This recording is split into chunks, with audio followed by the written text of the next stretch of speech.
There we are. All right, guys. Today we're going to talk about a sensitive subject. For some people, me, I don't care about it.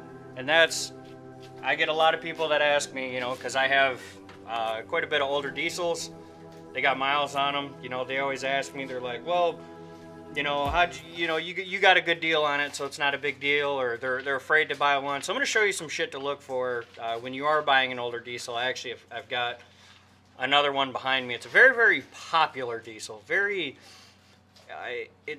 one has its own fuckboy upcharge to it. It's one of my favorites, but whatever.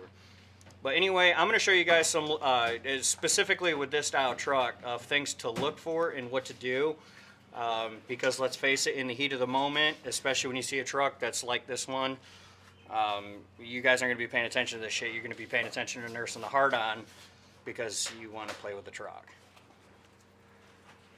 And this is what we are working with today. This is a 2006 LBZ Duramax.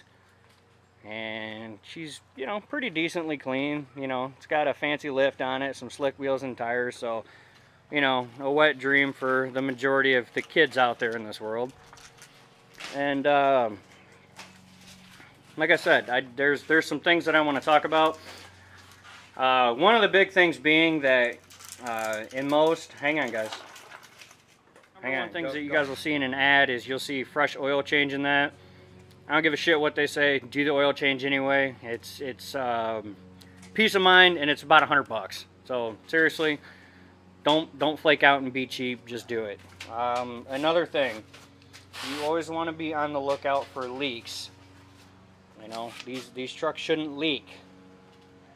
Granted, yes, it's almost 20 years old, but still. So on these GM trucks, these Duramaxes, that's pretty common. So what we're going to go ahead and do is I'm actually going to go ahead and I'm going to start draining the oil out of this thing. We're going to put fresh oil in it, and while it's draining, we're going to go ahead and we're going to romp around this truck, and we're going to take a closer look at this. All right, and also guys, while you're underneath here doing your oil change and that, you know, just kind of look around, wander around. Like this here, we found a harness for the transmission. It's actually been stripped of the loom, and it's actually rubbing up against the front drive shaft here. So, you know, when you're underneath, just kind of take a look at your suspension and your components and all that, you know, especially with lift kits. You know, people do like to cobble shit together, so just kind of take a look. We did notice that one of right there, I don't know how well you're gonna be able to see it because I'm completely off angle from the camera, but one of the kryptonite one of the cognito braces rather is actually broken. It's broken clean off. So there's that. So that's something that we're gonna have to address there. This does have merchant sleeves on it, which is a nice touch. The cognito braces, those are nice as well, but you know, still, usually trucks that have lift kits and shit on them, you know, I'm not saying that every single truck you get with a lift kit is going to be cobbled together or somebody did it. Like, you know, right there you can see there's merchant mounts right there. You know, this is an aftermarket transmission. Yeah, you can also see the PPE deep pan. So, you know, they've got some money into it, but, you know, I've come across a lot too, and I've been tempted myself, you know, when you start getting into expensive fixes, you know, sometimes there's a couple corners that you cut to try to save yourself some cost and all that, and really you don't want to do that. So when you're rolling around, you know, really take a look.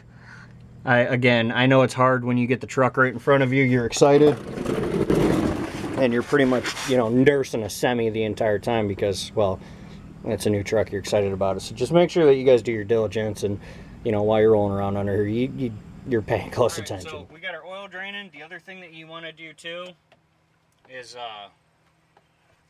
engine codes. Always want to look into that. You know, you can get a decent scanner for, what do we pay, 150 bucks?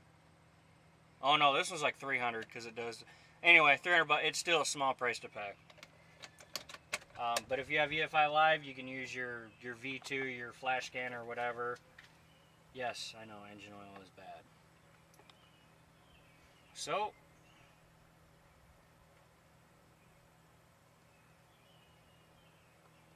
oh, that's right, he's already in here. Sweet. Shut up. Now remember, when you guys are doing this, the oil is draining. Don't start it. That'd be bad.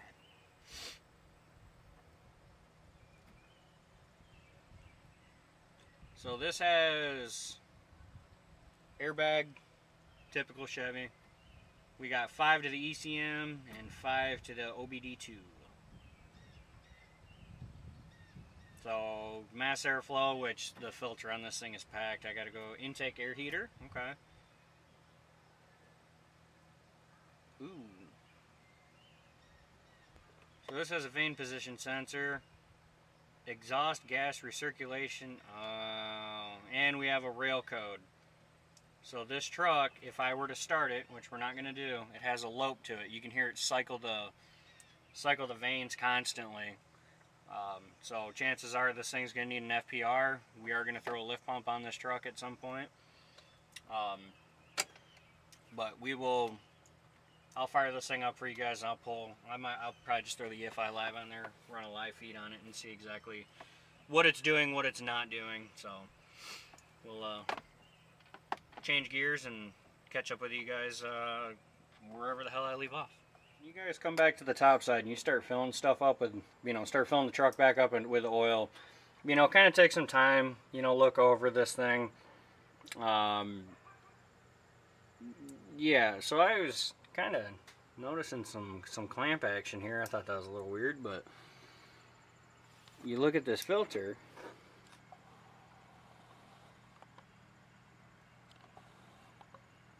Look, there ain't nothing flowing through there, but also that's where our clamp got mixed up at. So we're going to pull that. We're going to grab some actual mass airflow sensor cleaner. Do not use brake clean on this. It just don't. But we're going to grab some, which actually this one's been replaced, but it's looks like a cheap replacement. But we're going to clean it off, and then we are going to throw a fresh filter on this unit. This is why I always use that term. Some people's kids just, if y'all don't know what you're doing, please stop. Please stop. Put down the YouTube, put down the wrenches, and just stop. Alright, much bigger of a jump forward. Oil's changed, transfer case has been drained. There is a fresh filter in there. I gotta say, the way that this powder coat's holding up on this HSP kit here makes me a little bit nervous, because I got the same colors, full kit and caboodle on our girl Lola. So, but anyway, like I said, you guys want to go through steps and stuff like this. Our power steering leak ended up being one of the lines was loose on the steering box. Actually, these lines are newer. All of the engine codes are gone too. I'll fire the truck up here in a minute and I'll show you guys. All we did was we cleaned up the mass airflow there and put a fresh filter on there. Those codes went away. The loping went away. She's not sitting there cycling the vanes back and forth. And I constantly preach all the time, KISS, keep it simple, stupid.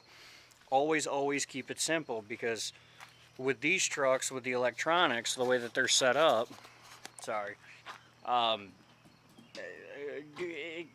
it can save you so much. I mean, with that thing not being able to breathe through that air filter, it was throwing the fuel off.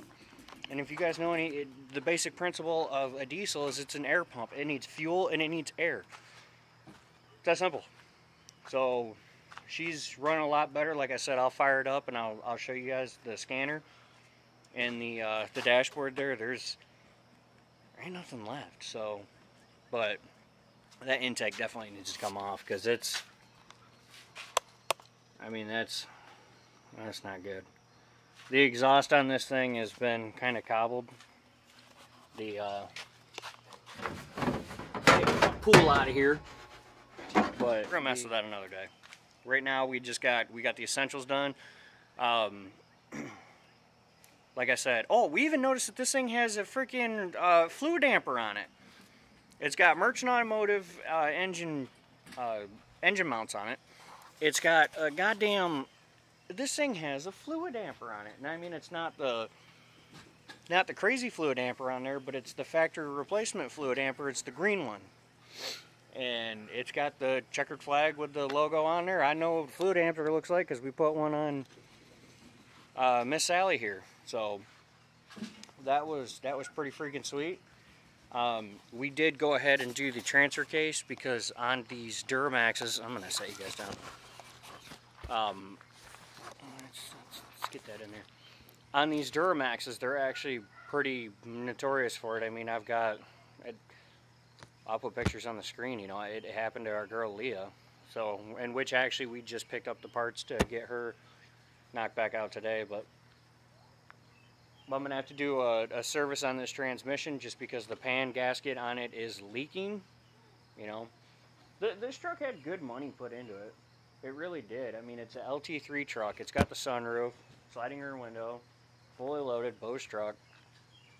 But the money that was put into it, that's what it was. Lost my train of thought. The money that was put into this thing was phenomenal.